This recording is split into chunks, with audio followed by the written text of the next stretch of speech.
7 supostas aparições de ITS mais famosas da história. Será que nós, seres humanos, realmente vivemos sozinhos nesse universo imenso e pouco explorado?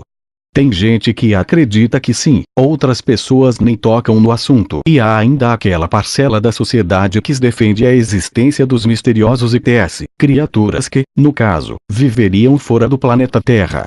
Embora muita gente tenha medo só de pensar nessa possibilidade, a verdade é que os ITS sempre fizeram parte de nossa imaginação e, por que não, de nossa realidade. Aqui, nos Segredos do Mundo, aliás, você já conheceu uma história bastante intrigante, com imagens, de um OVNI que parece perseguir um garoto de 9 anos e, se esse outro post fez suas bases tremer, hoje, então, você vai realmente sentir um arrepio na espinha. Isso porque vamos relembrar alguns dos mais impactantes e populares casos de supostas aparições de ITS ao redor do mundo. Como você vai ver, desde muitos anos atrás, casos envolvendo ITS costumam chamar a atenção. Luzes misteriosas e naves estranhas já foram avistadas em vários países, bem como criaturas diferentes de tudo que conhecemos. E, olha que não existem casos só fora do Brasil, hein? Por aqui, muita gente já jurou ter dado de cara com o ITS e suas naves voadoras por diversas vezes, ao longo dos anos. Quer ver? Confira, agora, 7 supostas aparições de ITS mais famosas da história. Essa é uma das supostas aparições de ITS e foi registrada na década de 40, na cidade de Roswell, no Novo México. Contam que uma nave alienígena teria caído em solo americano, logo depois de ter visto avistada por um comandante da Força Aérea do país.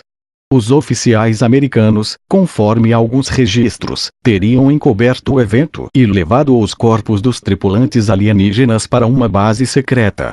O governo americano, no entanto, sempre negou que qualquer coisa parecida tenha ocorrido em qualquer tempo no país. Nessa outra matéria, aliás, elencamos alguns fatos que negam a veracidade dessa história. 6. Washington UFO, Estados Unidos, 1952. Essa foi uma das noites mais agitadas dos Estados Unidos, isso porque em Washington, inúmeras luzes misteriosas foram vistas no céu. As pessoas que viram tudo o que acontecia, claro, logo atribuíram os brilhos no céu noturno a objetos não identificados, os famosos OVNIs. O mais interessante, aliás, é que as luzes misteriosas ficaram concentradas sobre residências oficiais do governo, como a Casa Branca. Nenhuma explicação consistente foi dada sobre tudo isso. A única coisa que a Força Aérea Americana comentou sobre o ocorrido é que poderia ter acontecido falhas em alguns radares. Caso Vilas Boas, Brasil, 1957. Outra suposta aparição de ITS que chocou o mundo aconteceu em Minas Gerais, em 1957. Na época, o fazendeiro Antônio Vilas Boas surgiu na mídia com uma história, no mínimo, controversa. Segundo ele, ITS o haviam abduzido para procriar como uma outra humana, também presente na nave. Conforme o fazendeiro, foram 4 horas de intensas relações com a desconhecida. O mais intrigante de tudo é que depois dessa experiência de Vilas Boas, manchas escuras apareceram em seu corpo.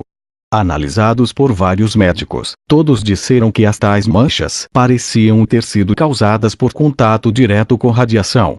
Caso Travis Walton, Estados Unidos, 1975. Outro caso de abdução por ITS foi relatado em meados da década de 70, nos Estados Unidos, mais exatamente na Floresta Nacional Apache Sitgraves, no Arizona. O madeireiro Travis Walton, conforme relatos, simplesmente desapareceu enquanto estava com 5 amigos. O grupo, aliás, chegou a ser acusado de assassinar Travis. Mas, 5 dias depois do sumiço do madeireiro, ele reapareceu, completamente desorientado e com sinais de fadiga, a mais de 80 quilômetros de onde havia desaparecido. Operação Prato, Brasil, 1977. Esse, com certeza, foi um dos casos mais estranhos da história envolvendo supostas aparições de ITS e aconteceu em Colares, no Pará.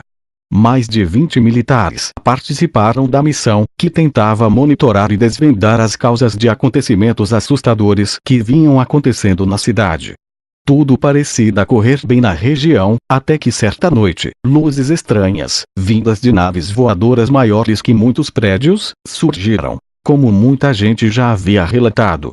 O mais intrigante é que havia também ratos de luz mais focados, que eram mirados sobre alguns moradores do lugar. O resultado foi que muita gente apareceu com queimaduras estranhas e pequenas em várias partes do corpo depois disso. Não se sabe o que o governo brasileiro descobriu ou se chegou a descobrir alguma coisa. A verdade é que a Operação Prato foi interrompida e os oficiais envolvidos na missão foram proibidos de falar sobre o assunto. Noite Oficial dos OVNIs no Brasil, Brasil, 1986. Esse é mais um episódio, na história do Brasil, complicado de ser explicado com argumentos não tendenciosos. Isso porque em 1986, mais de 20 OVNIs foram identificados por radares na região do Distrito Federal. Outras inúmeras luzes misteriosas foram flagradas em Goiás, São Paulo, Rio de Janeiro e Pará. Não houve nenhum posicionamento oficial por parte do governo, mas sabe-se que a Força Aérea Brasileira tentou perseguir algumas dessas naves misteriosas, mas não obtiveram sucesso na missão. ET de Varginha, Brasil, 1996. O caso de Varginha, no interior de Minas Gerais, é outro clássico quando se fala sobre supostas aparições de ETs. Tudo aconteceu na segunda metade da década de 1990, quando duas irmãs e uma amiga se desesperaram ao ver um ser medonho, agachado em um terreno baldio, próximo do lugar onde brincavam. Conforme as meninas descreveram, a criatura era marrom, com olhos grandes e vermelhos, tinha uma aparência assustadoramente viscosa e ondulações na cabeça. Depois disso, muitos outros relatos de supostos ETs e OVNIs na região foram registrados. Até hoje há quem acredite que aquela é uma região visada por supostos ETs, ou extraterrestres, como também são chamados os aliens. Então galera, quem gostou do vídeo deixe seu like e se inscreva no canal. Até o próximo vídeo.